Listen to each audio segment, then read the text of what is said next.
بسم الله بسم الله بسم الله الرحمن الرحيم الحمد لله رب العالمين وصلى الله وسلم وبارك على سيدنا محمد وعلى آله وصحبه أجمعين. أما بعد. Our topic today, dear brothers and sisters, Assalamu alaikum wa rahmatullahi wa barakatuh. Above everything, before everything, we're going to speak about the madhabs and the differences between madhabs and the process of ijtihad, the process of taqleed, and why we have differences or the causes of differences between the various madhabs.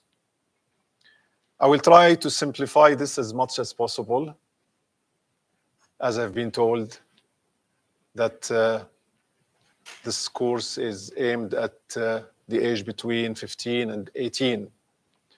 And this is a crucial age where leaders are to be made. I hope that you understand this. Leaders are made at this age.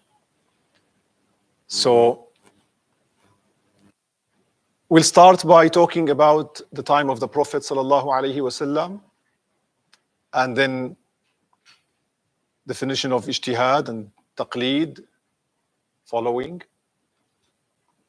and then how the schools of fiqh, Islamic law, were established in the various cities, and then the four madhabs being follow-up of this. And in between, we will try to highlight some of the causes of the differences between these madhabs. The Prophet sallallahu ta'ala alayhi wa alihi wa sallam received revelation from Allah subhanahu wa ta'ala. So the first source is Kitabullah, Al-Quran Al-Kareem. The second source is the Prophet's explanation, the Prophet's instructions, the Prophet's guidance, what he commands, what he prohibits, what he recommends. This is called Sunnah. And I'm glad that you had a glimpse into Usul al-Fiqh, so we don't have to go into that area. During the time of the Prophet sallallahu alaihi wasallam, when people wanted to ask for something, they would go to him. So he was the mufti, giving fatwas. He was the qadi, making judgments. He was the advisor. He was the counselor. He was the teacher. He was everything for the Muslim ummah at that time. But at his time, when they didn't find him, there were some of the companions, Sahaba, may Allah be pleased with them, who had a lot of knowledge, and people would go to them for answers. These include the four caliphs, Abu Bakr, Umar, Uthman, Ali, radiyallahu ta'ala anhum, Sayyida Aisha, radiyallahu ta'ala anha, al-Mu'mineen, Sayyida Salama, al-Mu'mineen, Sayyiduna Abdullah ibn Mas'ud, Zayd ibn Thabit, Mu'adh ibn Jabal, Abu Musa al-Ash'ari, and the list is long. Approximately 30 amongst the Sahaba who had knowledge, and people would refer to them when they had a question and the Prophet was not around, or it was in one of the suburbs of Al-Madinah Al-Munawwara, or even in areas outside Al-Madinah Al-Munawwara in Arabia. This is when Islam spread over Arabia.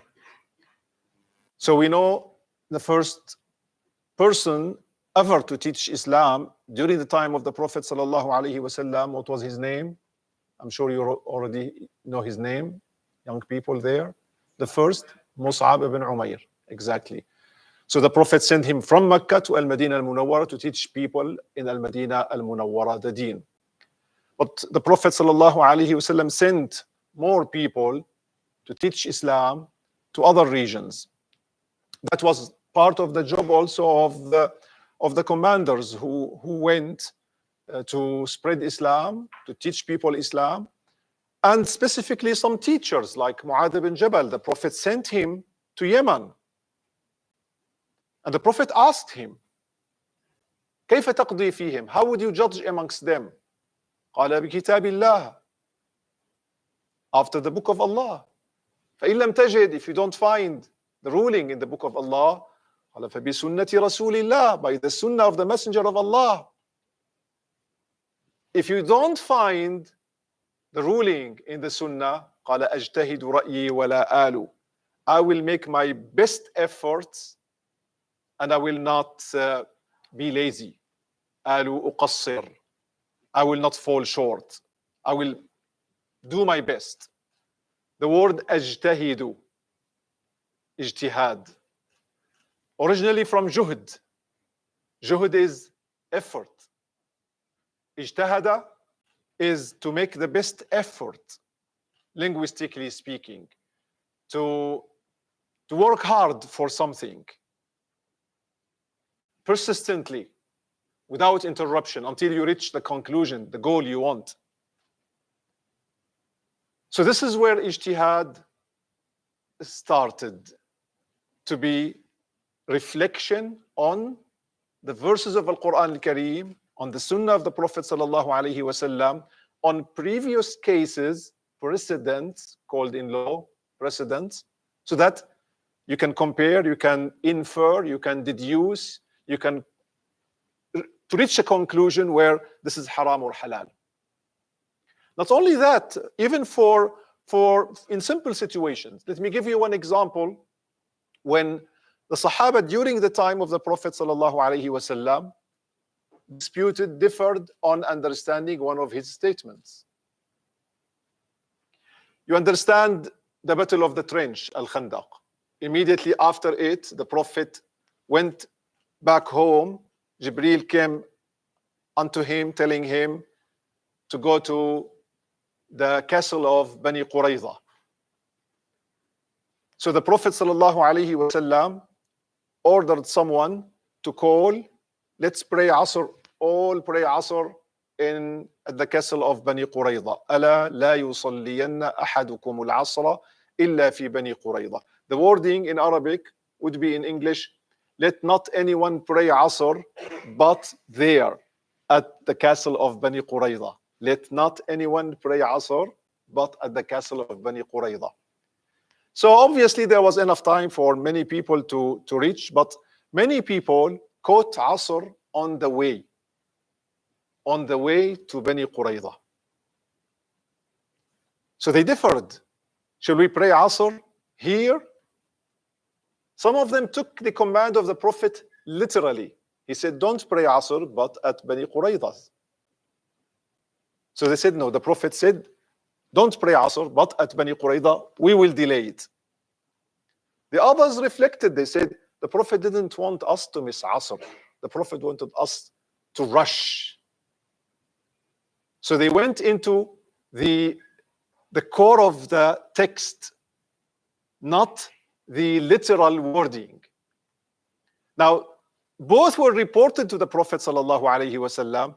He said, "Kullun ala khayr." All are good. This shows us here one main difference or causes of differences of opinions, reflection on the text itself. You have a text, you don't know whether the literal wording is meant or the spirit of the text is meant, what is behind the purpose of it. To rush, there's no point in just saying, you know, pray Asr even if it is late there. The Prophet didn't want us to miss Asr. But again, reflection takes great minds. So those who followed the instructions of the Prophet literally were not blamed. And those who reflected on the purpose of the command actually were also praised. So it shows to us here that the process of ijtihad is reflecting on the situation, searching the texts available in front of you, and comparing these texts together, analyzing them from a linguistical point of view, searching to see whether there is anything that goes against these texts, for example, and anything that would stop us from going one direction or the other, such as the greater goals of the Sharia, maqasid al-Sharia al-Kubra. So all of that is to be considered in front of the mujtahid. The mujtahid's job is great. He has to have the Sharia all in front of his eyes.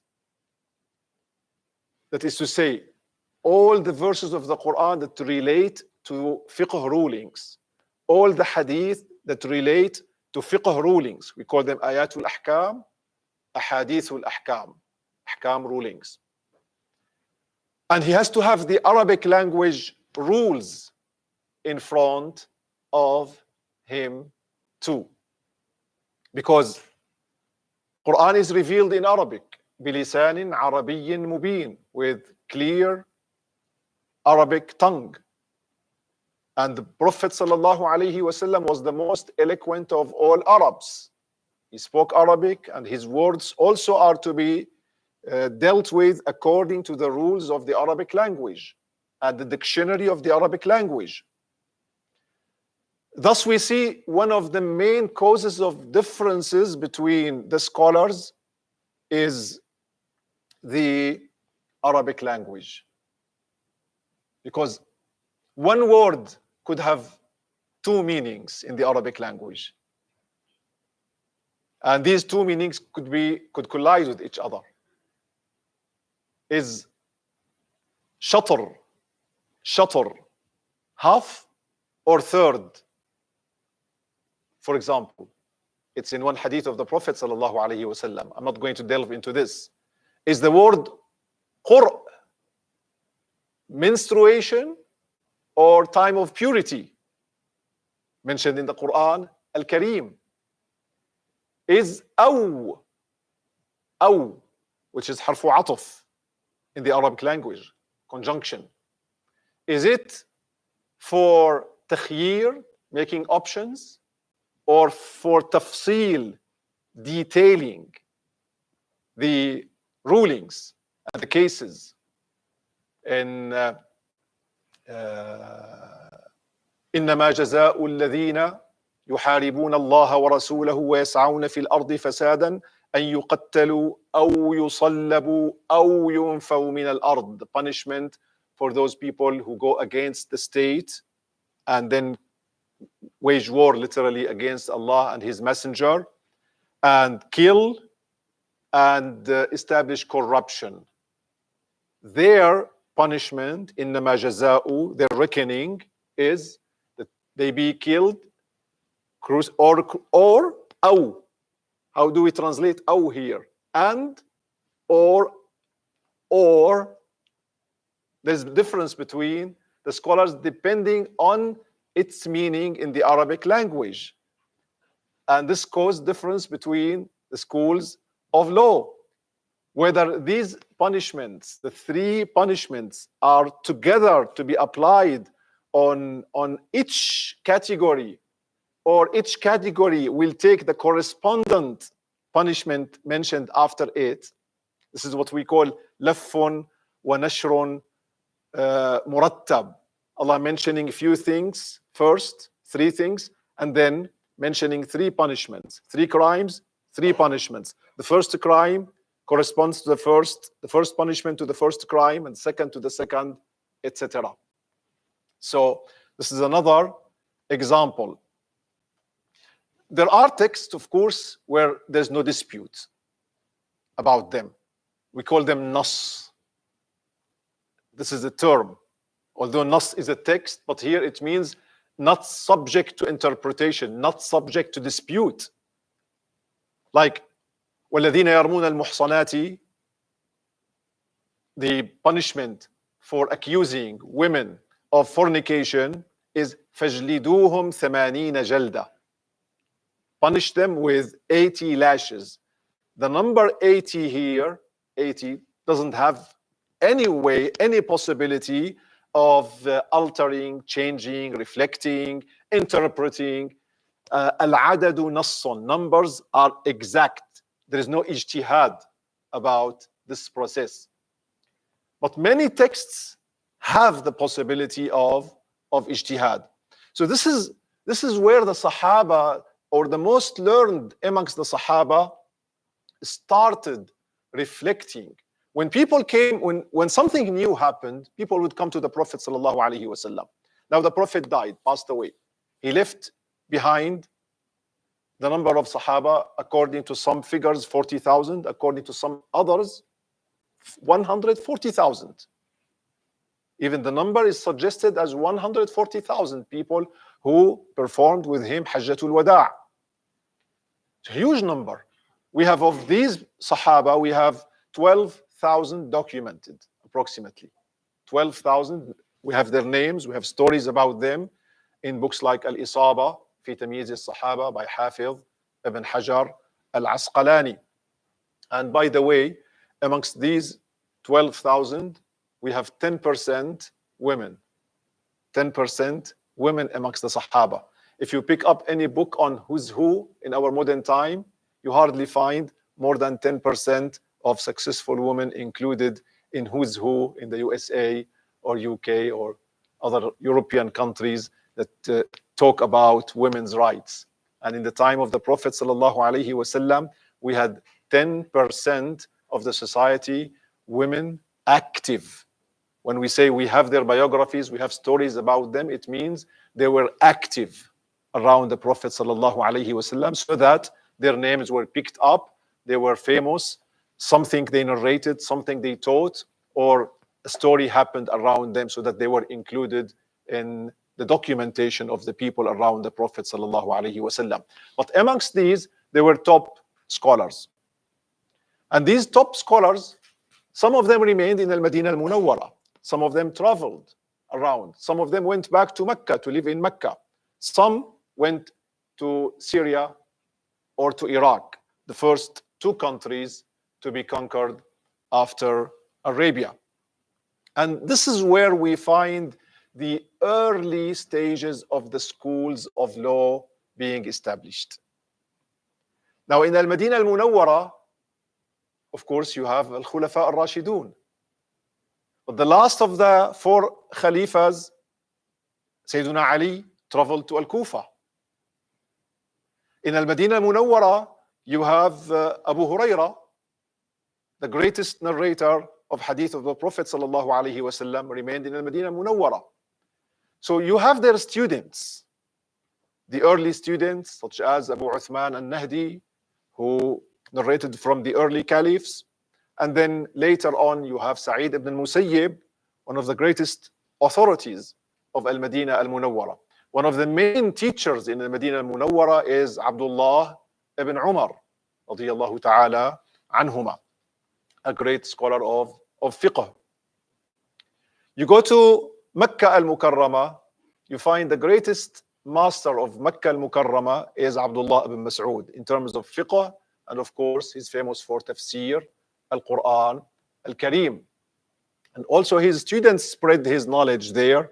On top of them, in terms of fiqh, is Ata ibn Abi Rabah, and then you have Ikrimah ibn Abdullah al-Barbari, known by his first name as Ikrimah.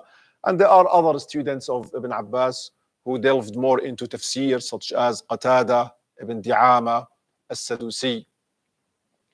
You go to Syria, you find, according to historians, 10,000 of the Sahaba of the Prophet sallallahu alaihi wasallam entered the city of Damascus.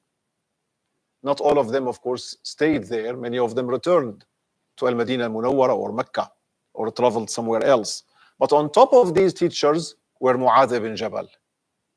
Mu'adh ibn Jabal is from Al-Ansar, the one the Prophet sent to Yemen. We mentioned him before. So he migrated to Damascus. He's buried in Damascus. And the second is Abu Darda. Abu Darda is also one of the great teachers, most learned amongst the Sahaba in fiqh. Both of them started teaching.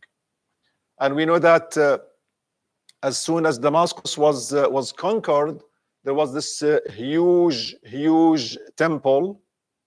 And that temple, half of it was kept for the Christians and half of it was given to Muslims, because Damascus was entered. This is the beautiful story to see the justice Muslims established when they conquered.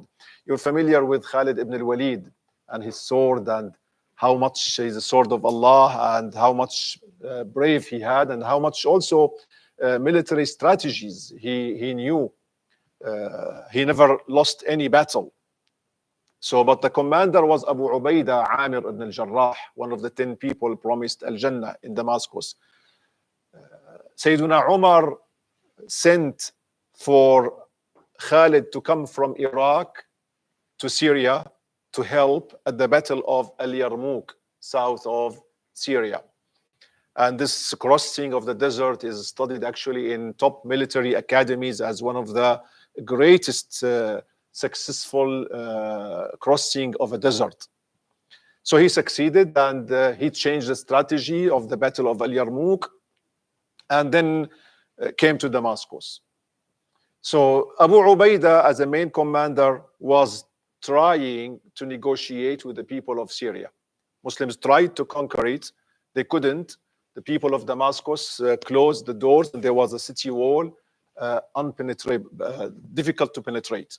So, but Khalid, with his military strategies, he went to the eastern gates of Damascus and succeeded in getting through. When the people of Damascus felt that the city is already falling, they went to the other side. There were no talkie-walkie at the time, or internet, or anything to communicate that fast. So they went to the side of Abu Ubaidah at west, and they put the white flags and accepted the condition. So the agreement was that half of the city is conquered by truce, and half of it conquered by force. So the temple, half of it was given to Muslims.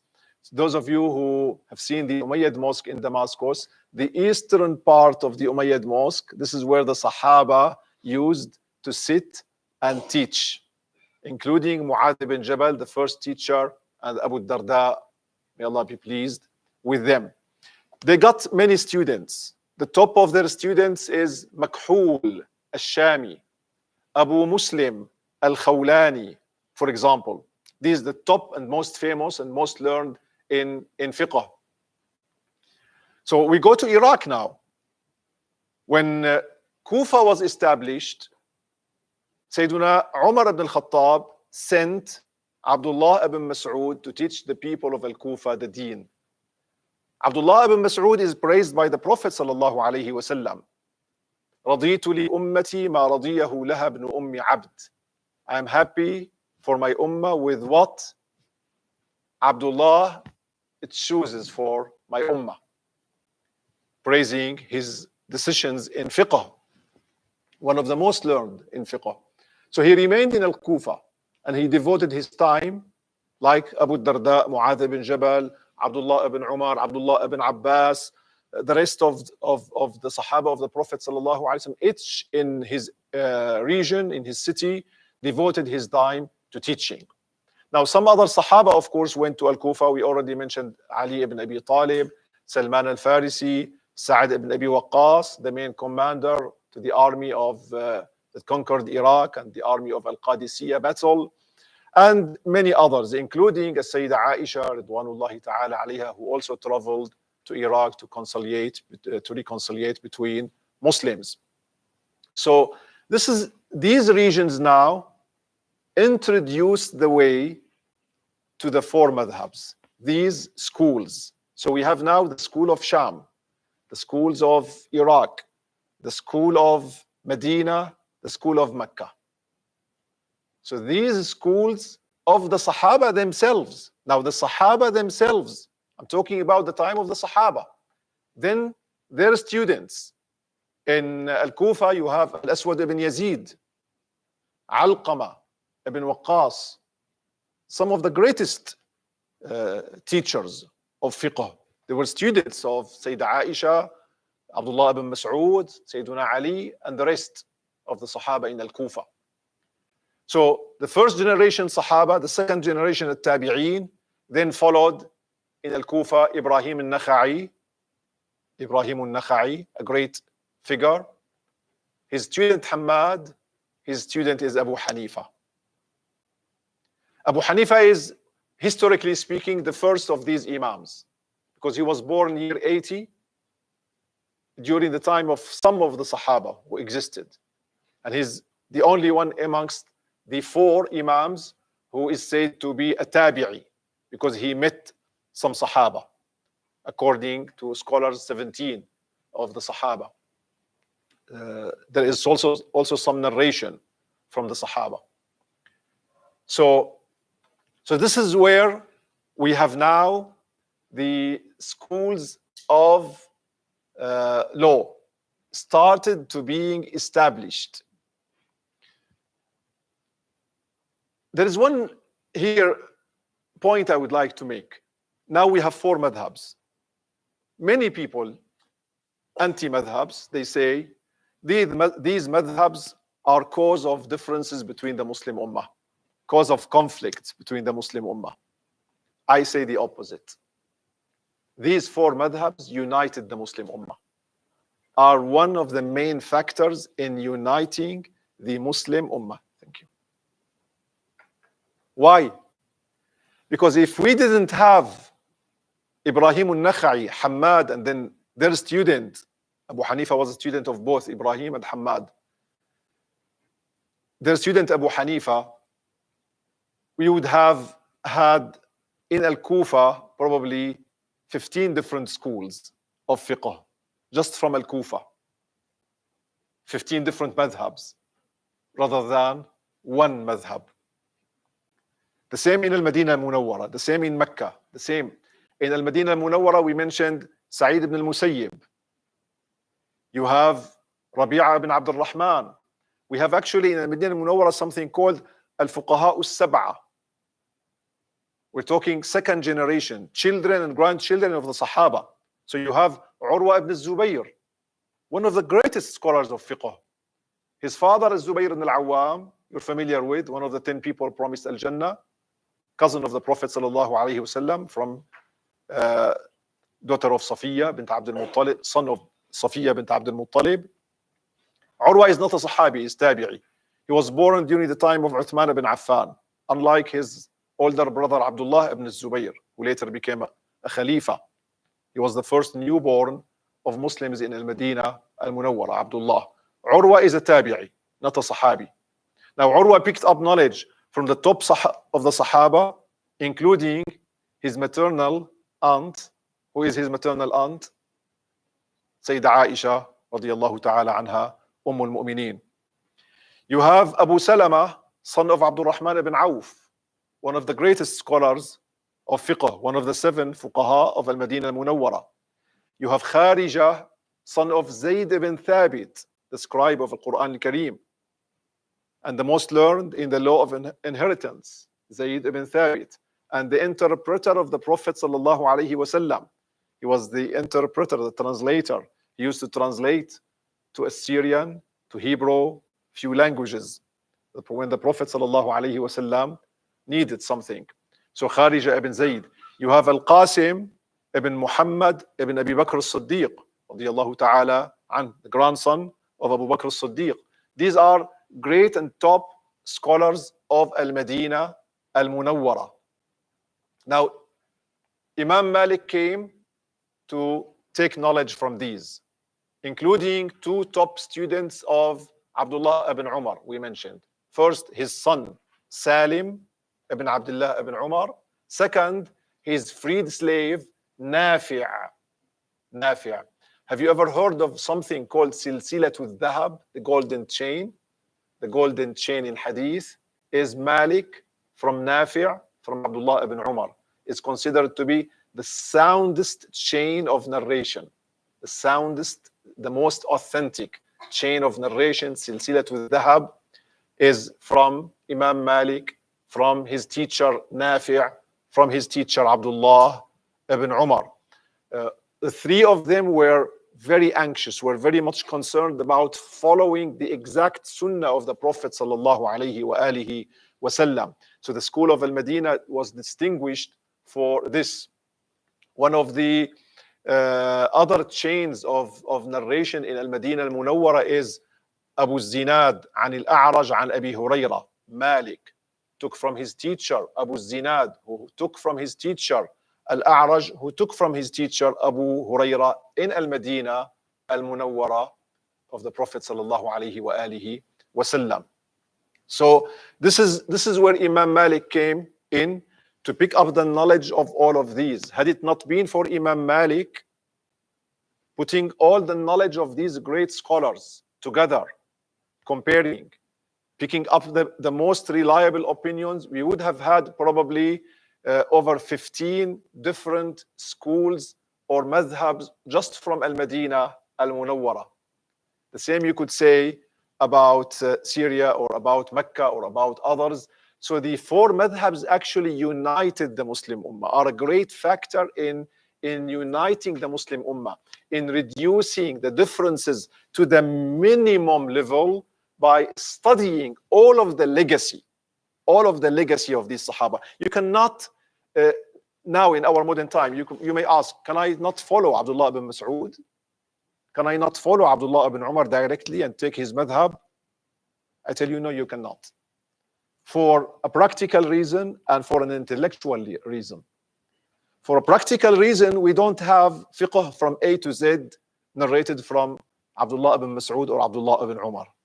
So you will find scarce situations or text or narrations. You'll find sometimes hundreds, sometimes there are a couple of thousand hadith of Abdullah ibn Umar plus in Musnad of Imam Ahmad ibn Hanbal, but you won't find in all of them fiqh from A to Z, where you study everything and you get to know everything. So you cannot follow practically the madhab of any of these Sahabis, not even their students. We don't have the fiqh of Sa'id ibn al-Musayyib from A to Z. We don't have the fiqh of Al-Hasan al-Basri, or we missed to mention Ibn Shihab al-Zuhri, one of the greatest centers and masters of Al-Madinah al-Munawwara schools. We don't have them. We don't have their works, their opinions on from A to Z. We have just random narrations. So this is why these great imams, like Malik, Imam Malik, for example, Imam Malik taught fiqh for years from A to Z. His student Abdul Rahman ibn al-Qasim spent 20 years with him. He spent 20 years with him studying fiqh from A to Z. They start with the book of Tahara, purification. They continue section after another. They go through agriculture. They go through industry. They go through judgment. They go through business interactions, transactions. They go through every section to see what the Prophet said about this, what has been narrated from the Sahaba, and to fill in the gaps and decide on the most reliable opinions. The same with Abu Hanifa. Abu Hanifa accompanied his teacher Hamad for 17 years. And then when Hamad died, everyone said, the teacher is Abu Hanifa. So he started teaching. Again, going through the issues of fiqh from A to Z. They were not teaching the commons. They were not teaching public crowds. They were teaching elite students, preparing them and sending them across the Muslim world. In the case of Imam Malik, he had students from as far as Andalusia at that time. He had. Let me tell you a story, because I think some of you find the subject quite difficult. And I told the organizers I will try to simplify it. It is an intellectual topic, and it's not an easy topic. I will try to simplify it as much as possible, but a story here or there probably would lighten up the air. So Imam Malik had many students coming from Africa, North Africa, from Andalusia, and from Khurasan as far as Afghanistan or Eastern Iran today. So one of them came from Andalusia, called Yahya ibn Yahya al-Andalusi, al-Laythi, al-Masmudi. He is the main narrator of the Muwatta. When you pick up the Muwatta now, there are two famous narrations. One by Yahya ibn Yahya that has been spread all over the Muslim world. Second is by Muhammad ibn al-Hasan al-Shaybani, student of Abu Hanifa. So this Yahya ibn Yahya came while studying with Imam Malik. You know, the Muslim conquest went to India, and they brought the wonders of the world from all across the Muslim world. They brought all these wonders to Al-Madinah al-Munawwara, including an elephant. So there was an elephant brought to Al-Madinah al-Munawwara. So they took the elephants on a tour in the streets of Al-Madinah al-Munawwara so that women and children and elderly people can see, you know, one of the wonders. People in Arabia, they never saw an elephant, at least from the time of the birth of the Prophet sallallahu alaihi wasallam. You know, Amul Fil, when Abraha brought the elephant to destroy Al-Kaaba and was defeated. So the students of Imam Malik, they all left the class to see the elephant. They took permission because this is a wonder. Now you may say, what's the point in seeing the elephant? For them, it increases their iman in the miracles of the Prophet sallallahu alaihi wasallam. It shows to them where Islam reached. So it's a good point. But the point is, which is better, your class or to go out to see the elephant? So Yahya ibn Yahya did not go out. He did not ask for permission to go and see the elephant. So Imam Malik offered him, said, don't you want to go and see the elephant? For people coming from Andalusia, it's more wondrous. It's more difficult for people of Andalusia to have a chance to see the elephant. He said, لم آتي من الأندلس لكي أرى الفيل وإنما جئت لآخذ من علمك. I haven't come from Andalusia to look at the elephant. I've come from Andalusia to pick up your knowledge. So Imam Malik called him the wise man of Andalusia. The wise man of Andalusia, عاقل الأندلس. And it ended up with his wisdom. The main narration, the main version of Muwatta of Imam Malik actually goes through him. Persistence in seeking knowledge. So back to the schools. We see how these imams united the Muslim ummah actually, rather than the ummah being scattered following dozens of scholars. They don't know their rules. The other point which I said, you cannot follow one of the Sahaba or Sa'id ibn al-Musayyib or Ibn Shihab al-Zuhri for, I say, the practical reason, because we don't have their fiqh, and for an intellectual reason, because you don't have the elements, the qualifications to see which narration of Abdullah ibn Umar is reliable and which narration is not reliable. Which text has no objections and which text has. This is a process of these imams. They did the job for us. They did all these studies for us, and they presented to us the meals ready. We can just, or the menu ready. You can pick up any meal you want and you just find it ready. So now we have Abu Hanifa and Nu'man ibn Thabit, the leader of the Hanafi school. You have Malik ibn Anas ibn Abi Amir al-Asbahi. Abu Hanifa died year 150. Malik ibn Anas 179 of Hijrah. Then you have Imam al-Shafi'i, Muhammad ibn Idris al-Muttalibi from Quraysh, died 204. He was born actually the year Imam Abu Hanifa died, 150. He lived 54 years. Then you have Imam Ahmad ibn Hanbal, Ahmad ibn Muhammad ibn Hanbal. Hanbal is his grandfather. Ahmad ibn Muhammad ibn Hanbal al-Shaybani also. Amongst the three, we have only Abu Hanifa, who is Persian, non-Arab. The other three are Arabs. Ahmad ibn Hanbal died year 241. 241. So, chronologically speaking, Imam Abu Hanifa is the first. He met with Imam Malik. So the two met. Imam al-Shafi'i was a student of Imam Malik in Al-Madinah. Before he left for Iraq, then he migrated to Egypt and spent the rest of his life in Egypt, and he died in Egypt. Imam Ahmad ibn Hanbal was in Baghdad and died in Baghdad. Imam al-Shafi'i met a student of Abu Hanifa and studied under him and also had some discussions with him, Muhammad ibn al-Hasan al-Shaybani. And Ahmad ibn Hanbal and Muhammad ibn Idris al-Shafi'i both were friends, with Ahmad ibn Hanbal benefiting from Imam al-Shafi'i, older than him, and also Imam al-Shafi'i knowing the level of righteousness of Imam Ahmad, seeking the blessings of Imam Ahmad ibn Hanbal.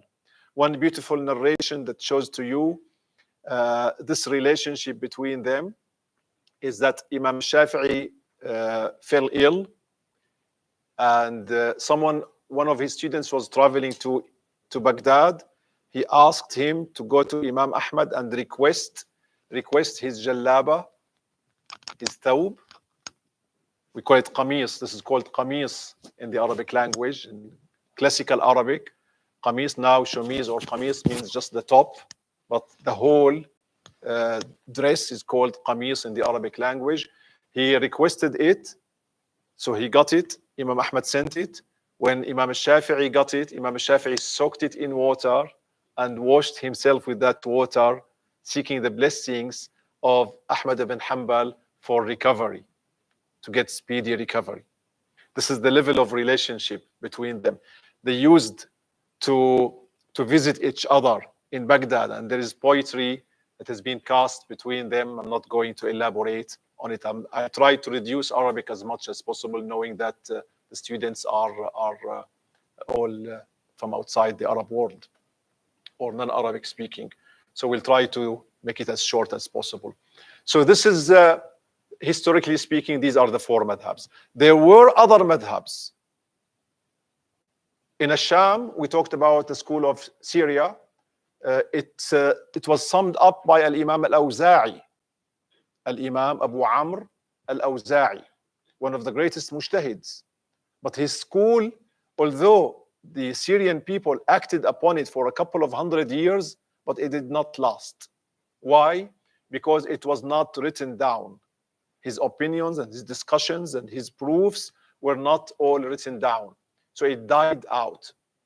While these great masters, the four, they had great students who wrote down not only their opinions, but also their arguments. Why this is above this, why this is obligatory, why this so and so and so and so, one by one. So the question now is, did these imams really, I hope you got the answer, did these four imams really decide that they said, okay, I want to establish a madhab, so let's sit and get a few people, like someone trying to establish a group now? No, they did not. They just continued the job of their teachers, the job of the Sahaba in teaching. But because of their excellence, because of their intelligence, because of their wide knowledge, and the time they spent in serving the deen, teaching fiqh, they established fiqh from A to Z, and their students wrote it down, documented it, so we have it in our hands. So we know how important their roles is. But none of them sat or decided, I want to establish a madhab. None of them had even the slightest idea of this. The third point I would like to speak about, I spoke about the point of madhabs uniting the Muslim Ummah. Second point, just now, the founders did not just sit and decide on founding madhabs. No, they were just natural continuation. The third point is very important, and it answers hopefully most of the questions in your mind. The Hanafi madhab is not the madhab of Abu Hanifa alone. The Maliki madhab is not the madhab of Imam Malik alone. I'll put it in a different way. You may be a Hanafi and not follow Abu Hanifa, Abu Hanifa's opinion. You may be a Maliki and not follow the opinion of Imam Malik. Why? Because internally in each school, there was discussion. In the Hanafi madhab, we don't fanatically, blindly follow Imam Abu Hanifa. In the Shafi'i madhab, the same. In the Maliki madhab, the same. Even in the Hanbali madhab, in the same way. We don't follow one person. We don't follow one Imam. No. Actually, students of Abu Hanifa disagreed with him. Students of Imam Malik disagreed with him. Students of Imam Shafi'i disagreed with him. Students of Imam Ahmad disagreed with him. Because there was no fanaticism. Their goal was the truth, to serve the deen, to see which fiqh ruling is superior. So they did their best. So when the students disagreed, Imam Abu Hanifa in his time, he used to discuss an issue. Then Abu Yusuf, his main student is Abu Yusuf, would say something. Zufar would say something. Zufar ibn al-Hudayl, another student of Abu Hanifa. Al-Hasan ibn Ziyad al-Lu'lu'i would say something. Another student of Imam Abu Hanifa. Muhammad ibn al-Hasan al-Shaybani would say something. The job of Muhammad ibn al-Hasan was to write down all these opinions. He had the annals, the records of the discussions. So Imam Abu Hanifa did not tell them, no, you have to follow my opinion. No. They were all mujtahids. The top students of Imam Malik, we mentioned Abdul Rahman ibn al-Qasim. Ibn al-Qasim studied 20 years with Imam Malik, but differed with Imam Malik on many issues. There is a book actually that is called Reconciliation between Malik and Ibn al-Qasim. At-Tawassut. Reconciliation between Malik or mediation between Malik and Ibn al-Qasim on the issues that the student differed from the teacher. In the Hanafi madhab, they have a saying, they say, ثُلُثُ مَذْهَبِ أَبِي حَنِيفَةَ لَيْسَ لَهُ. 1/3 of the Hanafi school does not belong to Abu Hanifa. 1/3 of the opinions do not belong to Abu Hanifa, they belong to his students. So now, in every school we know, from the time of Abu Hanifa 150 till our time, 1300 years, the Hanafi madhab has been studied all over with reflection. Every generation of scholars reflect on the opinions before. They tell you, some of the Salafis, they go around to destroy madhabs. They tell you, well, some of the Imams did not know some hadith. Some of the hadith were known in Al-Madinah, but not known to the Iraqis or to the Syrians, or well, later generations. In every madhab, they got acquainted with all these hadith. Even up till year 400, 500 of Hijrah, every madhab had a critical reviews. Every madhab had critical reviews. And in every madhab, there are differences of opinions in every generation. So we cannot say that we are blindly following Abu Hanifa. If you're Shafi'i, you're following a couple of 100, 200 scholars, the great minds who weighed, filtered all the hadith, all the rulings of the madhab, compared them again against the rest of the madhabs to confirm their madhab, if it is correct or not. And if it is not correct, they would change the opinion. The same in the Hanafi, the same in the Maliki, the same in the Hanbali. Unlike those who follow, for example, one person like Ibn Taymiyyah. There are people who blindly follow Ibn Taymiyyah. Well, Ibn Taymiyyah may have made mistakes. Now we need to see who reviewed his opinions. Where is the school that reviewed his opinions, refuted him, weighed his proofs, presented counter arguments to his arguments? Doesn't exist. They blindly follow one person. We don't blindly follow one person, one madhab. Now, when we say follow, it's time to speak about about what is taqleed, because this is something that you'll find a lot of campaigns around telling you, well, you need to go to the book of Allah and the sunnah of Rasulullah sallallahu alaihi wasallam. Yes, of course. Of course, we need to go to the book of Allah and the sunnah of the Prophet sallallahu alaihi wasallam. But are we capable of doing this ourselves? This is why these imams, they did the job for us. And anyone who tells you you need to go to the book of Allah and the sunnah of the Prophet sallallahu alaihi wasallam, add to them the following. Tell them, yes, indeed, we follow the book of Allah, the sunnah of the Prophet sallallahu alaihi wasallam, and the consensus of the ummah, ijma'ul ummah. These three things together. Not the first two. Those who tell you to follow the first two are misleading you, making you a mujtahid. You cannot be a mujtahid. I cannot be a mujtahid.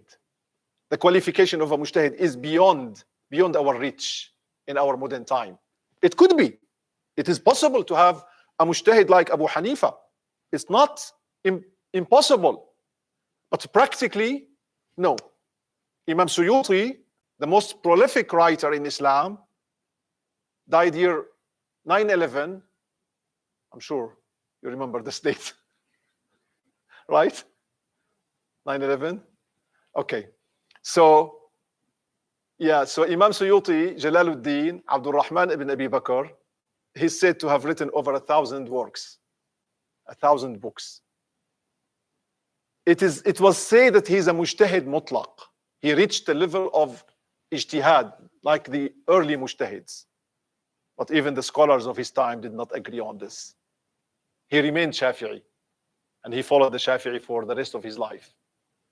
Another scholar before him was said to have reached level of ijtihad mutlaq, Taqiyuddin al-Subki, contemporary of Ibn Taymiyyah, and the one who refuted Ibn Taymiyyah, Taqiyuddin al-Subki. Also, he's said to have reached level of ijtihad, absolute ijtihad mutlaq, like the early imams. But he never left the Shafi'i school because his ijtihad proved to him that his madhab is correct. The same with Imam As-Suyuti. It proved to him that his madhab is correct. So this is very important here to understand that, the Muslim ummah, as Muslims, you are either a mujtahid or a muqallid. Either a follower or to be followed in fiqh. We don't have the qualifications to be mujtahids. We may have the qualification in a certain case to study. There have been certain imams who studied, for example, fiqh really deeply, and then reached the conclusion that the hadith of reciting al-Fatiha behind the imam is more reliable. So let's take this issue now. Do we recite Fatiha behind the imam or not in Fajr prayer or Maghrib and Isha prayer, or even in Dhuhr and Asr prayer, or in the last one rak'ah of Maghrib, last two rak'ahs of Isha? Do we recite the first? Do we recite Fatiha? A question between the madhabs that shows us the difference. Imam Abu Hanifa, it was proven to him from his teachers, from Abdullah ibn Mas'ud, the practice of the Prophet sallallahu alaihi wasallam was a follower must be silent behind the imam. He got several hadith to support his view. ليت في فم الذي يقرأ خلف الإمام جمرة. Or even from Al-Quran Al-Kareem, فإذا قرئ القرآن فاستمعوا له وأنصتوا. When Quran is recited, then listen to it. So Imam Abu Hanifa reached the conclusion that a follower behind the imam doesn't recite anything, stands in silence, whether the prayer is secret or the prayer is loud, whether it is Dhuhr or first two rak'ahs of Isha or first two rak'ahs of Maghrib or it is Subh. Imam Shafi'i came to another conclusion, the opposite.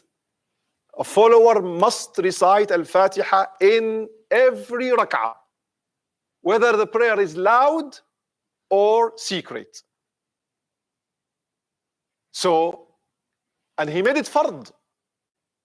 He made it fard, an obligation to recite Al-Fatiha Imam Abu Hanifa didn't say even it is an obligation. It is required, wajib. Why?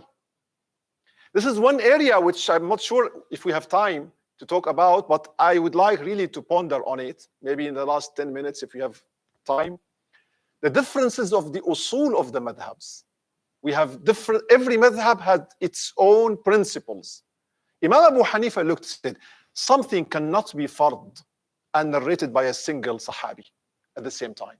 Something fard or haram, it should be famous. It should be narrated by a group of the Sahaba, or of course, mentioned in the Quran. So he stipulated a mutawatir text, mutawatir narrated by many, a mutawatir text for something that is fard. So this is why he said, reciting Fatiha behind the Imam in the secret, when you're single, is wajib not, when you're praying as a single man or woman, is wajib not fard. Imam Shafi'i said it is fard. So now you find the extremism in the Shafi'i school. The Imams recite Al-Fatiha. وَلَا Ameen. The Imam keeps silent 2, 3, 4, 5 minutes. Now, did the Prophet practice this silence? No. There's no way they can narrate this. It's not mentioned anywhere. You ask the Imams, the Shafi'is, they tell you, well, to allow the follower to recite Al-Fatiha behind the Imam. So they have to recite Al-Fatiha in the Shafi'i school. Here, see the Imam Malik's ijtihad. Imam Malik came to this ijtihad here at a very reasonable conclusion in the middle of between the Hanafi and the Shafi'i. He said, when the Imam is reciting, you listen, but when the Imam is reading in secret, you read in secret. So in the first 2 rak'ahs of Isha, you keep silent, but in the last 2 rak'ahs of Isha, according to Imam Malik, you recite Fatiha. Now, in Abu Hanifa's opinion, you never recite Fatiha in the 4 rak'ahs of Isha behind the Imam. In a Shafi'i's opinion, you recite Fatiha in the 4 rak'ahs. Imam Malik said, you listen in the first 2 rak'ahs when the Imam recites loud, and you recite in the last 2 rak'ahs. So all based on ijtihad. But what Imam Malik did, Imam Malik is jama'a bayna al-adilla. He put all the proofs in context. Yes, Allah says, when Quran is recited, listen to it. Okay, we listen. But then we have hadith that speak about recitation of Fatiha behind the Imam. Abu Hanifa took them for single prayers, not collective prayers. Imam Malik took them for all prayers. Let me give you the last example to show that how the difference is based also on the Arabic language. So this is the principle of Imam Abu Hanifa we mentioned here. A principle of Imam Malik, for example, a principle of Imam Malik.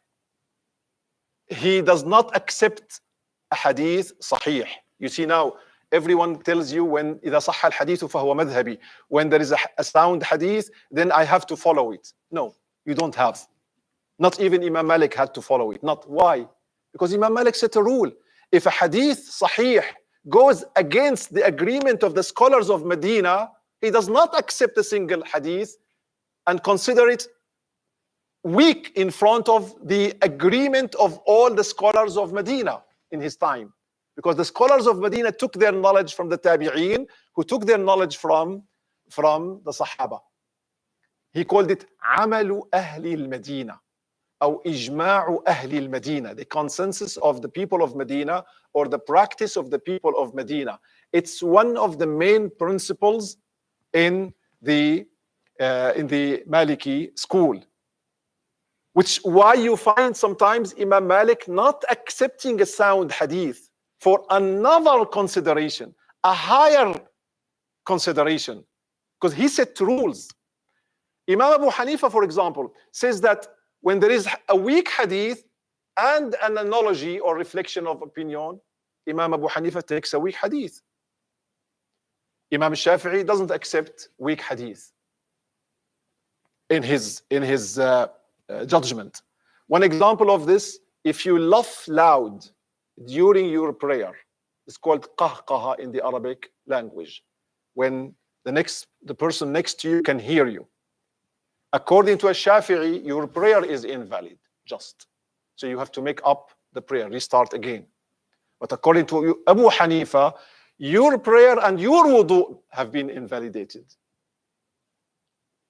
because of a hadith he narrated.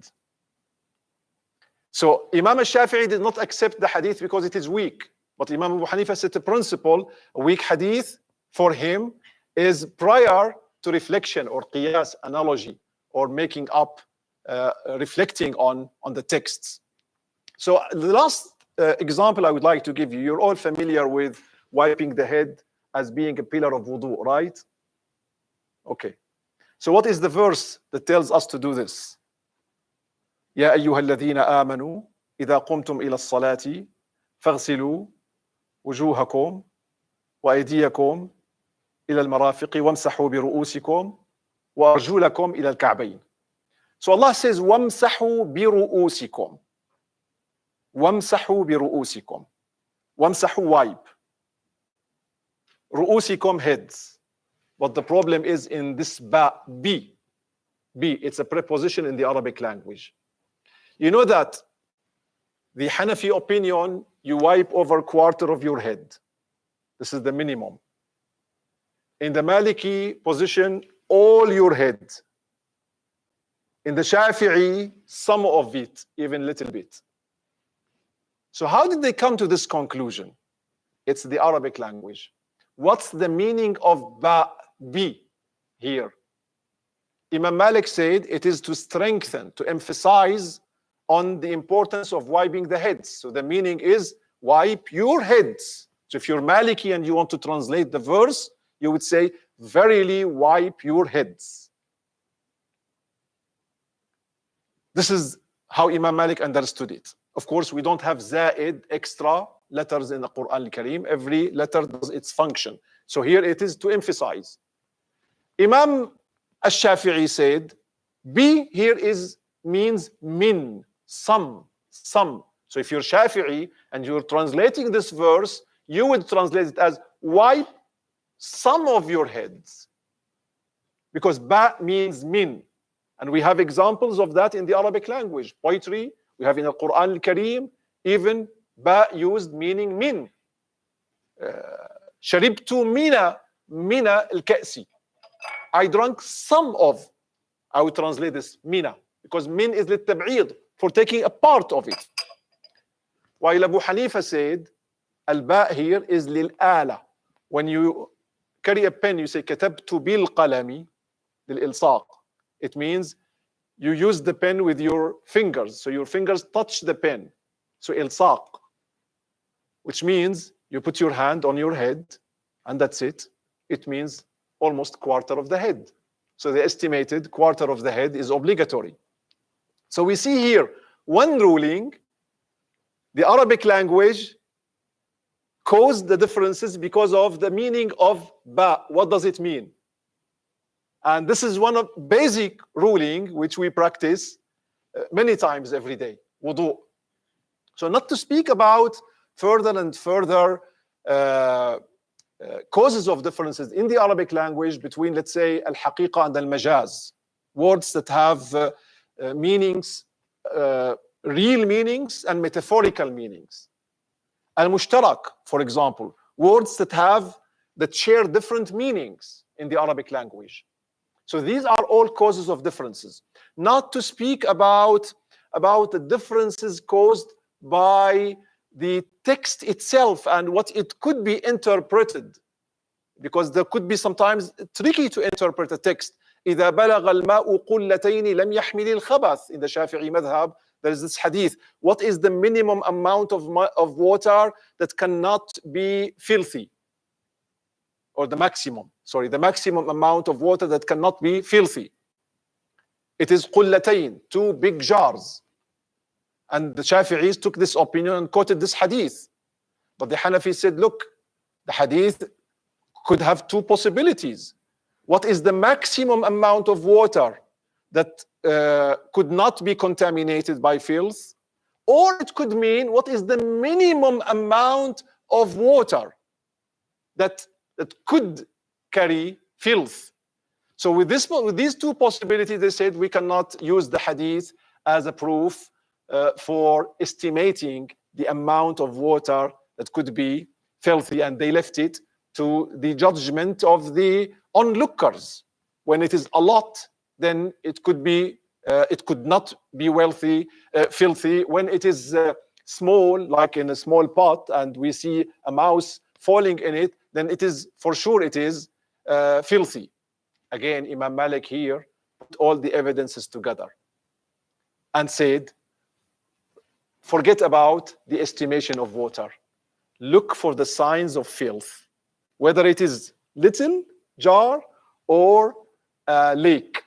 When you see any traces of filth, that is to say, as the Prophet ﷺ says, الماء طهور لا يغيره شيء إلا لا ينجسه شيء إلا ما غير لونه أو طعمه أو ريحه. Water is pure. Nothing changes, nothing makes it filthy except what changes its color, its taste, and its smell. So Imam Malik said, when water, whether little in a jar or huge, has filth in it, we look for the signs.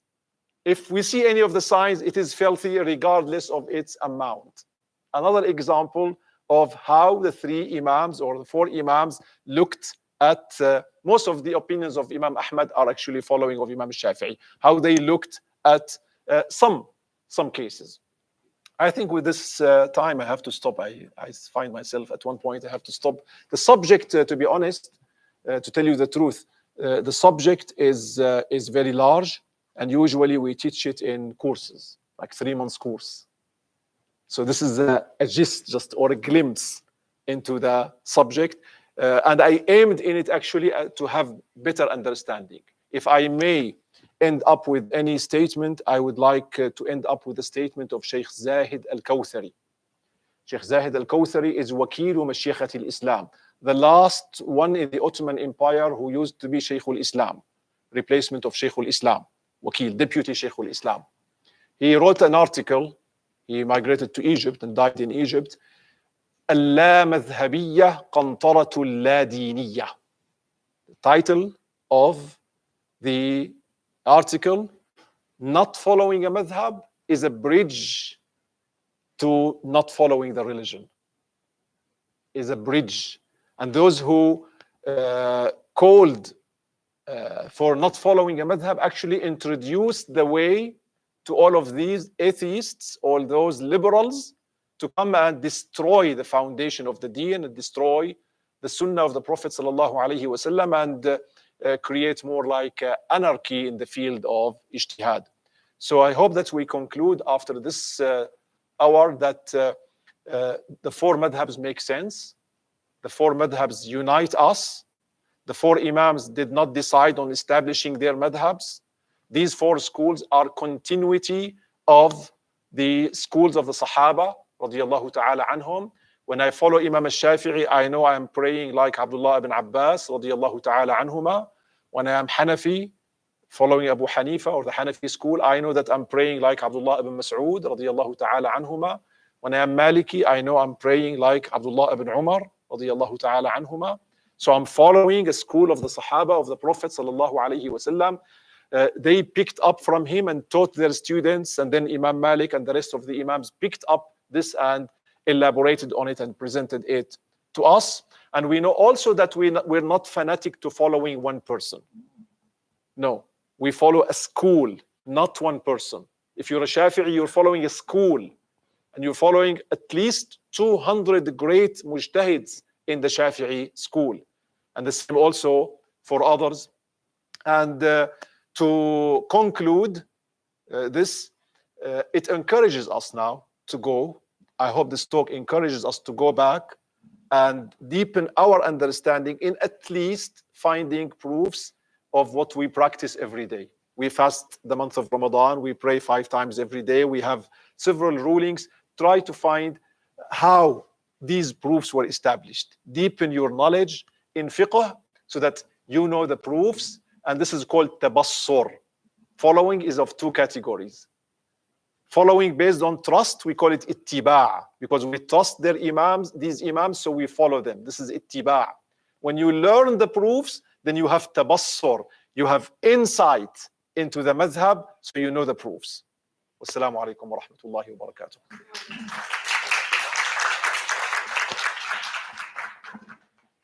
Yeah, Sheikh, thank you for the speech full with hikmah. Now I'd like to give a chance to ask questions from our students first, and then first again. Assalamu alaikum. Wa alaikum Thank assalam. you so much for your beautiful, inspiring speech. I just want to ask you, like, if Allah had willed, there is going to be only one mazhab that everyone follows, but why Allah want the differences, the interpretations among Muslims? What is the wisdom behind it? The differences between the schools of law are actually a reflection of the differences of the human mind, human understanding, and the natural differences between people in their languages, in their level of understanding. So they come in harmony. They come in harmony. This is why I mentioned the differences in the time of the Prophet sallallahu alaihi wa alihi wasallam. Most natural for one opinion was actually to be established in his time. And even in his time, they didn't have one opinion.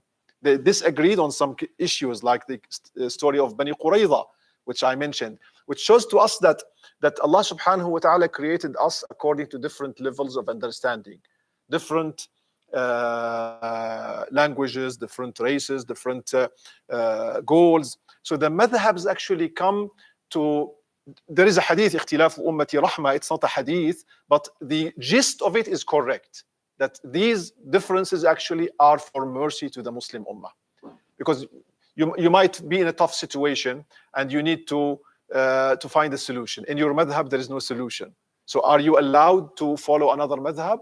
Yes, if you ask a scholar and you get the hukum, the ruling detailed and explained very well, of course, you may find an exit or a solution in different madhab. So in a way or another, it's a mercy for the Muslim Ummah. From our brothers. Okay.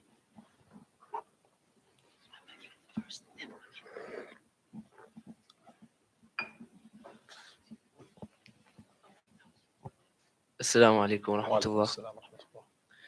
Sheikh, Jazakallah for the talk. I really appreciated it. But I had a question. As we know that Prophet Sallallahu Alaihi Wasallam said, pray Salah as you have seen me praying. So my question is, how are there many different ways of praying, like with the hands folded or with the hands down? And how are there two ways of praying Witr Salah? Yeah. So my question is, how did this happen if the Prophet only prayed in one way? No, there's no way to prove the Prophet prayed in one way. That's the point. When you have Abdullah ibn Mas'ud narrating, the Prophet sallallahu alaihi wasallam did not lift up his hands in the prayer. And then Abdullah ibn Abbas narrating the Prophet lifted up his hands in Takbirat al-Intiqal. I'm talking about Takbirat al-Intiqal from after ruku' and before ruku' and after ruku'. So the Prophet it means here the Prophet prayed in different ways, and every one of the Sahaba picked up what they saw. Mostly, according to how much they were with the Prophet sallallahu alaihi wasallam. So this is why I said here, when you pray in the Hanafi school, you will be praying like Abdullah ibn Mas'ud, who picked up his prayer from the Prophet sallallahu alaihi wasallam. So to write a book nowadays called "Sallu kama ra'aytumuni usalli" and claim in our modern time that we're presenting the prayer as done by the Prophet actually is a misconception and is a fallacy, because the students of Abdullah ibn Mas'ud picked it up from them in a better way, and then it was represented in the four madhabs. So, Sheikh, how do we know which one is the most reliable of madhabs? You need to study them. You need to study what they studied. You need to study what they studied. Yeah, to know which madhab is over the other. This is like it takes a lot of studies. Imam Nawawi, for example, when I talked about the issue of water, for example, Imam Nawawi reflected, this is a great Imam, in the beginning of Al-Majmu' on the book of purity, and he, as a Shafi'i, he concluded that the Maliki opinion is over the Shafi'i opinion and the Hanafi opinion. So it takes a great knowledge, great grasp of knowledge to decide which one is higher or prior. Jazakallah, Sheikh. Smile first and then I Assalamu alaikum. Assalam. Thank you so much for coming here. It's a honor. It's a pleasure. Thank you. It's a privilege to learn from your wisdom and knowledge. I had a couple questions. My first question is, why was Imam Ahmed referred to his grandfather's name for the creation of his madhab? He was known actually during his lifetime. He was known after his grandfather, more famous than his father, and this is quite known in the Arab world. You know, our Prophet sallallahu alaihi wasallam was known as Ibn Abdul Muttalib more than Abdullah, because Abdul Muttalib lived long and Abdullah, his father, died young. And the same, there is an example also, Muhammad ibn Sulaiman al-Jazuli, author of Dalail al-Khayrat, for example. His father's name is Abdul Rahman, his grandfather's name Abu Bakr, and his great-grandfather is Sulaiman, who was very famous. He was called Muhammad ibn Sulaiman. So this is a quite common case in the Arab world. And before I say my other question, I also want to say thank you to I was always kind of confused on why they called them schools of thought. Now I understand it. Now I understand why you would say school, because the teachers, the imams were teachers. My other question is, what school of thought do you practice specifically? I practice the Maliki now. Thank you. MashaAllah. Assalamu alaikum, Sheikh. Jazakallah khair for the talk. I just had a question. I know Sheikh said in the start that sometimes scholars come to differences because of the Arabic language. In those times, did they have different Arabic dialects, and did this play a part in how they thought and what results they came to? The lahajat, the Arabic languages, the various lahajat, accents or dialects, I would say dialects of Arabia. Yeah, of course, that was taken into consideration. And some words were familiar, for example, in one region in Arabia, not in the other region. For example, what is the most common word for a knife now in the Arabic language is sikin. Sikin is mentioned in Surah Yusuf. وَآتَتْ كُلَّ وَاحِدَةٍ مِّنْهُنَّ سِكِّينًا. Many Arabs of Quraysh did not know this word when it was revealed, because sikin is a word used in South Arabia, in Yemen. And the word for sikin in Northern Arabia was mudya, for example. So, but less, I would say, differences of opinions on fiqh, on the legal accept are caused by this. You find this mostly in grammar. Yeah. Assalamu alaikum, jazakallah khair. It was really beneficial and enlightening. My question is, if you're following one madhab, are you allowed to take another ruling from a different madhab? I already answered that, right? Yes, you are. If you ask a scholar who knows the ruling very well and explains it to you, yes, you are. Yeah. The girls, and I'll get back to you. Okay. Okay. I saw her first. Okay.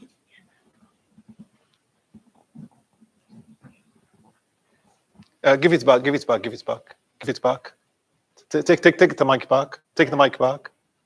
Take it with your right hand. Okay. Okay. You want to take the book on the day of judgment with your right hand, right? Your book. So always remember, the Prophet sallallahu alaihi wasallam used to give with his right hand and take with his right hand. كان يحب التيامن في أموره كلها. He loved to use his right hand for all important matters. Assalamu alaikum. Firstly, I would like to say Jazakallah khair for your amazing speech and for and I think we're all in like respect and awe of your presence here today. I would just like to ask, normally sometimes in marriage two people have different madhabs, and firstly, would they have to change their madhabs, and for their children, what madhab would they take? Good question. Good question. No, they don't have to change their madhabs. They don't have to change their madhabs. And no one should force, especially if, الرجال قوامون على النساء, men should not force their wives to change their madhabs. And the madhab that should be offered to the kids, I believe, is the madhab that is taught in the closest masjid or closest school to them. So because you have to look for the teacher. Sometimes you might be both Hanafis, but there's no Hanafi teacher, there's a Maliki teacher. We leave our children without education? No, we shouldn't. No way to force anyone to follow any madhab. We have also great scholars in the past whose students had different madhabs. They didn't force their students to follow their madhabs. So, but children, in our modern time, I understand that you have come from 9 different countries, and as you know, in the US, in UK, in South Africa, here and there. Sometimes you don't find the right teacher for your madhab. If there is a qualified fiqh teacher, whatever madhab he follows, better to have our children educated in fiqh and follow fiqh, even if they differ from us. You're Hanafi, your son is Shafi'i. Yeah, there's no harm in doing this. Assalamu alaikum wa rahmatullahi wa barakatuh. I wanted to say your speech was I incredible. just want to educate you a little bit. You know, when the first one said Assalamu alaikum, you don't have to repeat salam every time, okay? Just our practical things. Practical things. Inshallah. Your speech was incredibly enlightening on such a fundamental topic that I don't think we mention enough. I just wanted to ask, with the rise of Salafism in modern times, especially in youth circles, how do we approach affirming and researching our Islam without falling into these rabbit holes that are constantly being refuted by Salafis? How do you recommend we as the youth uphold our Islam? Yeah, education, what you're doing now. This is the key point. I really appreciate that you've come from different countries to educate yourself about Islam here. This is a great step. And I told the organizers this is a sacred job what they're doing. And I mean, this is a course here, but for 2 weeks. But I hope you continue the journey for the rest of your lives.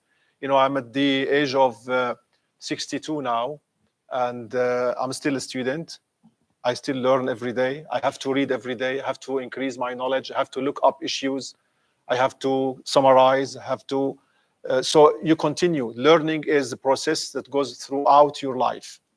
So unfortunately, there are a lot of challenges in our modern time. But take my advice, don't confront these people.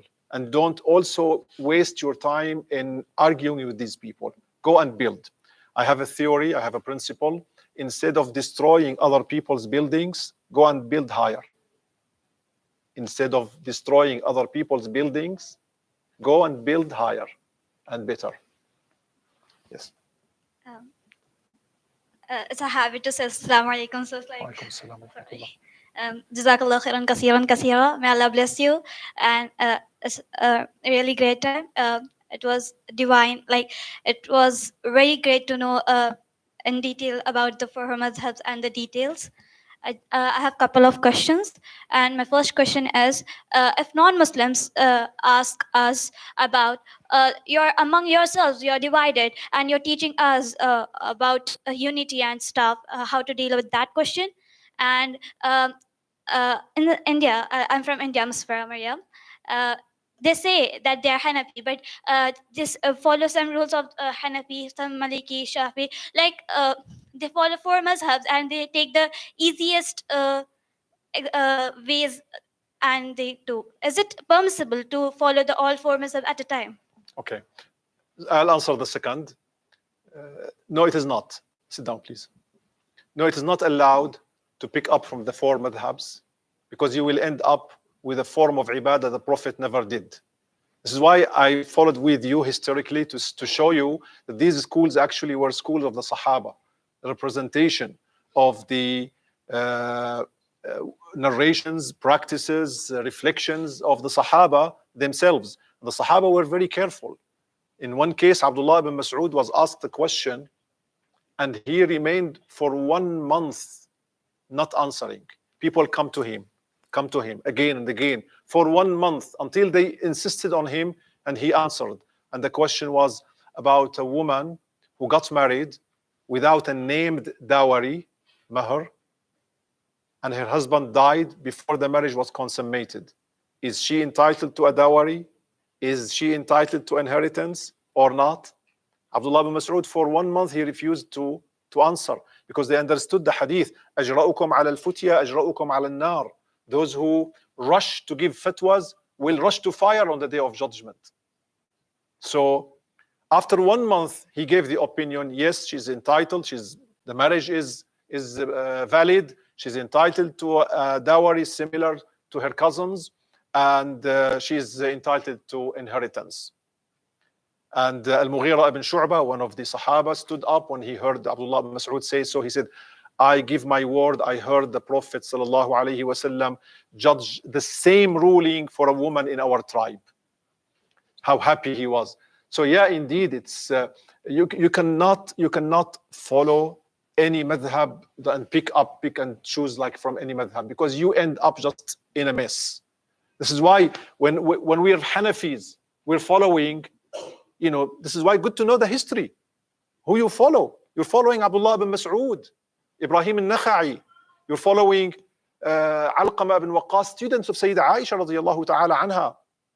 When you're Shafi'i, you're following Abdullah ibn Abbas and his students, mainly Ata ibn Abi Rabah, and so on. So when mixed together, then you come up with ibadah probably that was never put together. So this is very strange. And the first question about unity, you see, unity is used in different terms. We need to unite without leaving our identity. Islam entered Persia. Did Islam erase the Persian culture? Islam entered Malay, the Malay region. Islam did not erase the Malay language and culture. So the same also, we can unite, keeping our differences together. We don't mean assimilation. We mean putting our goals together, uniting our efforts together toward one goal. Whether we're Shafi'is or Malikis, Hanafis or Hanbalis, whether we are on bigger goals, even whether we're Salafis or non-Salafis, even we have to unite on for bigger issues like the issue of Palestine or other issues in our modern time, big challenges. Muslim communities in Europe, in USA, they have to unite, whether they are Salafis or non-Salafis, even to protect their identity against some legislations in the West. So yeah, we need to unite, but it does not mean that we assimilate and we lose our identity, like our madhab, for example. Dear Sheikh, we can listen to you all night long, but we don't know if you have time. Should I continue? Because we have 3 more questions. 3 more, okay. Yes. At least we know there are 3. And it's increasing, but I'm gonna All right, keep no, it 3. in We 3. take 3. Do you have a question? We take 3. Okay, so I'm gonna give it. Well, first of all, I wanted to say thank you to, as my friends did, for such an incredible lesson.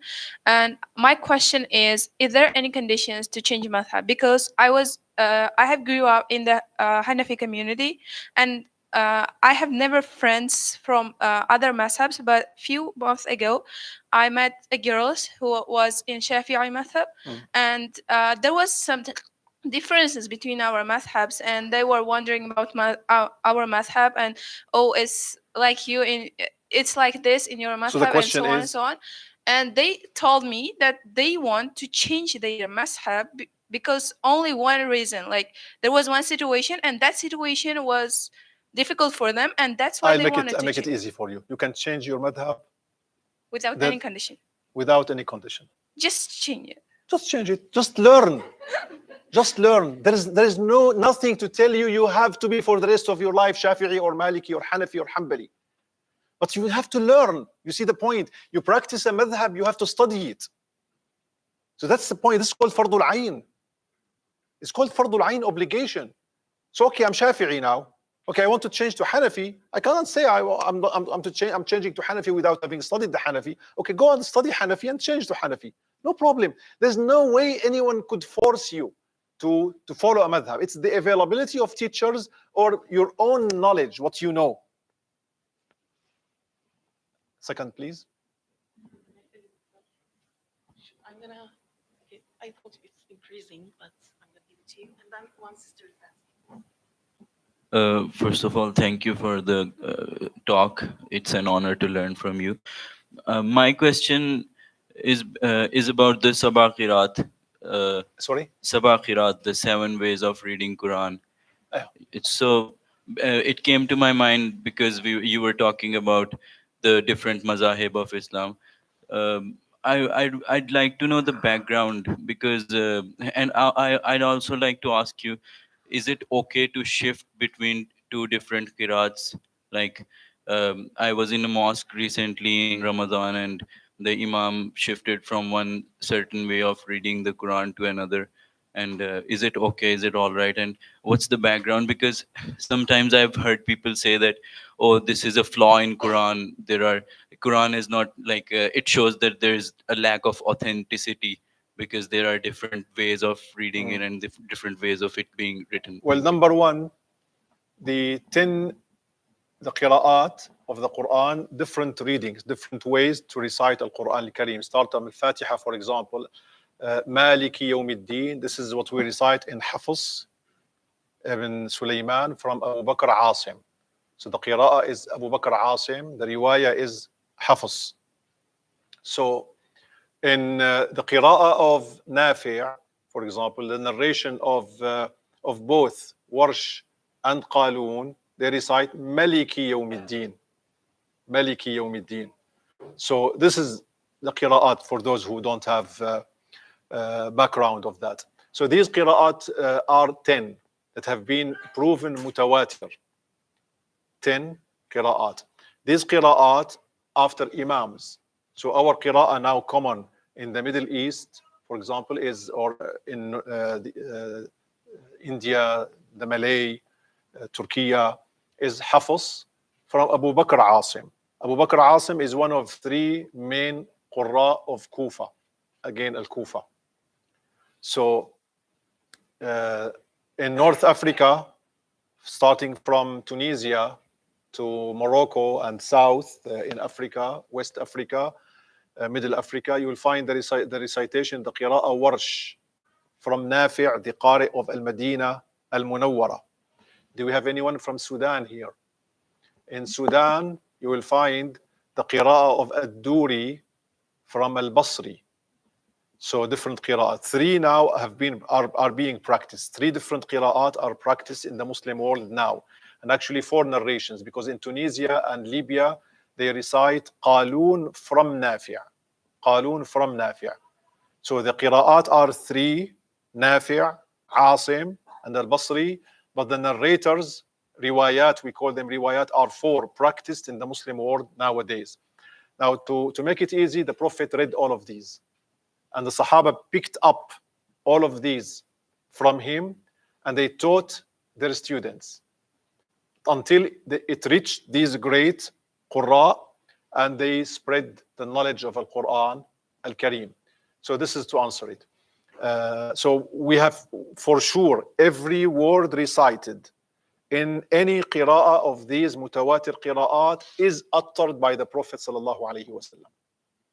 Now, whether we're allowed to read, we are allowed to read in different qira'at. But the recommendation usually is for the imams and for the qari is not to confuse the audience. They have to look at the audience. If the audience are not really much into this, they shouldn't confuse them.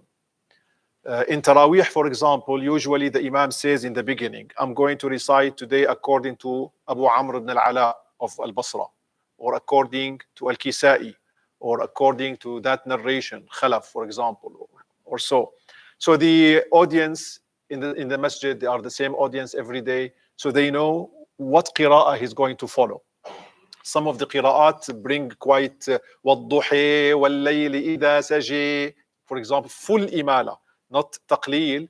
Taqleel is in warsh, but you have full imala in some qira'at. Now to switch in the same prayer, to switch, I would say it is allowed. It is allowed. I would not recommend it myself to the imam, just to avoid confusion. And the last questions coming from our sister.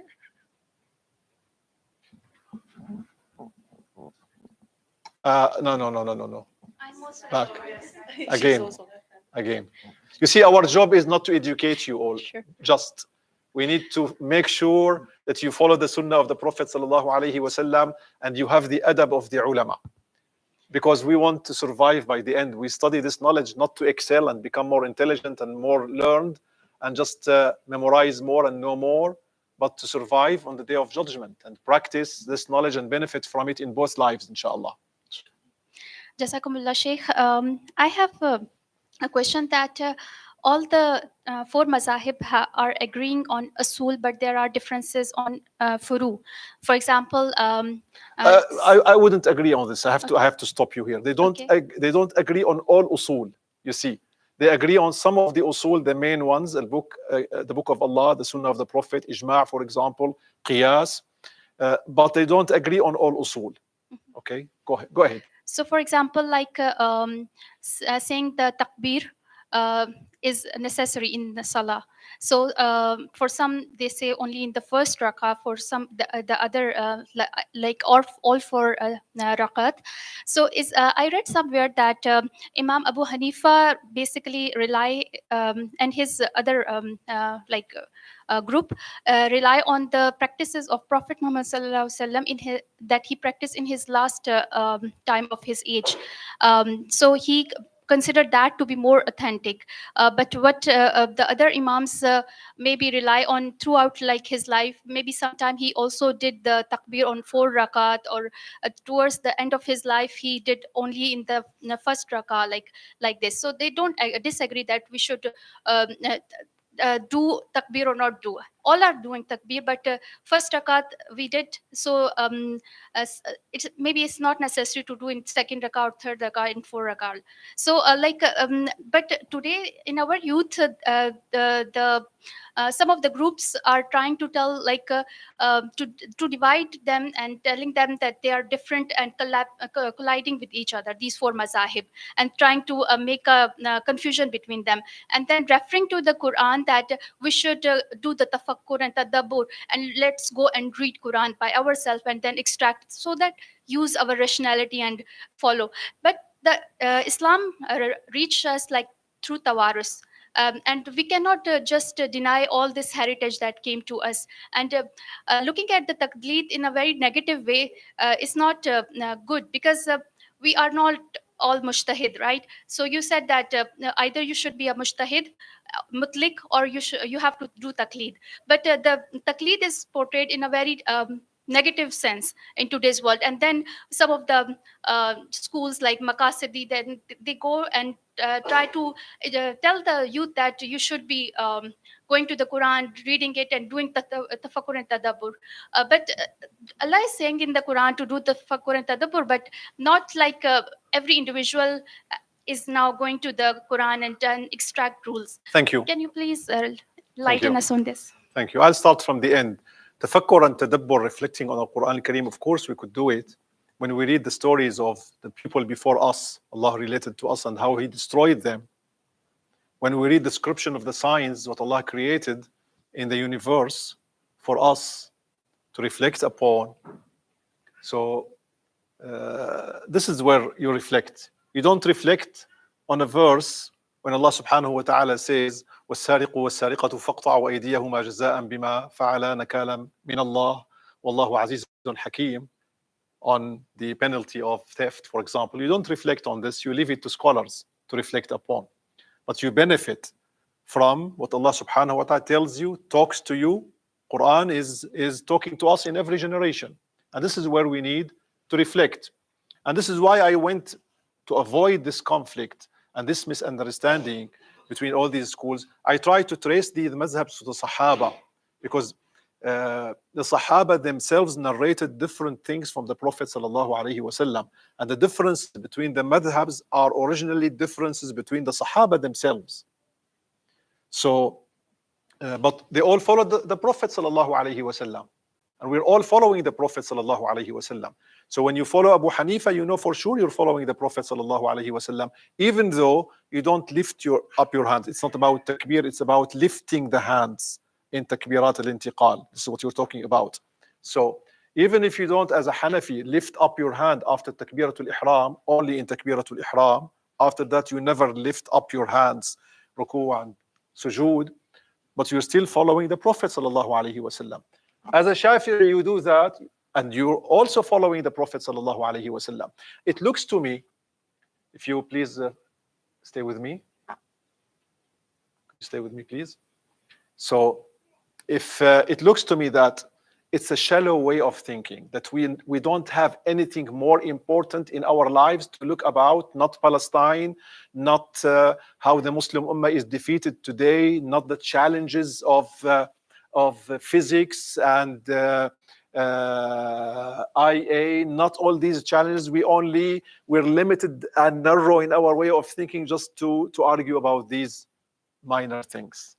For me, these people who do this and get into this are very limited in their way of thinking and unintelligent, to say, to put it in a nice way. and they're just distracting the ummah from advancing on greater issues. So I believe if we turn our attention away from them to focus on self-improvement first, and also improvement of the society around us, because you're a mirror. And I hope that you young people, you go home and you go and teach what you studied here. You go and benefit people, starting from your family, from your circles of friends. You shine with guidance and ma'rifah so that the ummah could be improved, inshallah. Thank you so much. So I'm going to pass the microphone to Saadeddin Hoja. By the way, I brought my laptop with a few documents about madhabs and about the differences between madhabs. I thought I would be able to read. So if you have a couple of hours more, we can start all over again, because I didn't need my computer for that summary. Sayyidi, Jazakallah khairan. Barakallahu fikum. So we blessed and we're privileged to have you in our program. Jazakallah khair. Barakallahu fikum. And it is also important that for us we witness in our day, in our time. I will come down if you don't mind. Stop, Just stop. inshallah. Barakallahu fikum, inshallah. We are Bismillah. blessed, and also it is important for our youth and for ourselves as well. Having in your drus, if you accept us as a student of yours, May Allah bless you, inshallah. because we know that it's important for us to get together with our scholars and then righteous scholars, righteous imams. Inshallah, may Allah, I pray Allah subhanahu wa ta'ala increase your ilm and help us to understand and internalize and apply to our daily life, inshallah. And for our small gifts for our program, we would like to extend this gift. And Thank you. Thank you. May Allah bless you. Bismillah. Thank you. Beautiful. Barakallahu fikum, inshallah. Thank you very much. May Allah bless you, inshallah. Thank you. Barakallahu fikum, inshallah. Thank you. Barakallahu fikum, inshallah. Assalamu alaikum.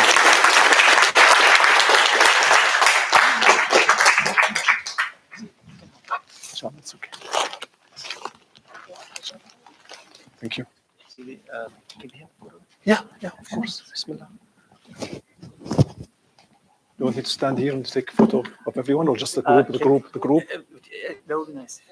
Yeah, I can stand here. I can stand. You can stand here. Bismillah.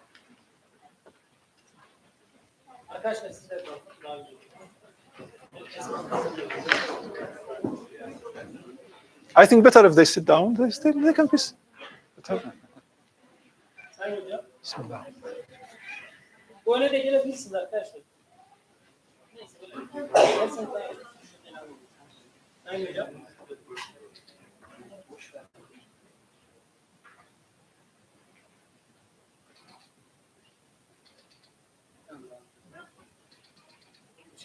Barakallahu fikum, inshallah. Assalamu alaikum fi amanillah, inshallah. Assalamu alaikum.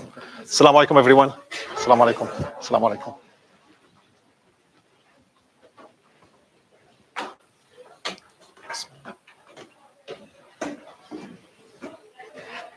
Thank you.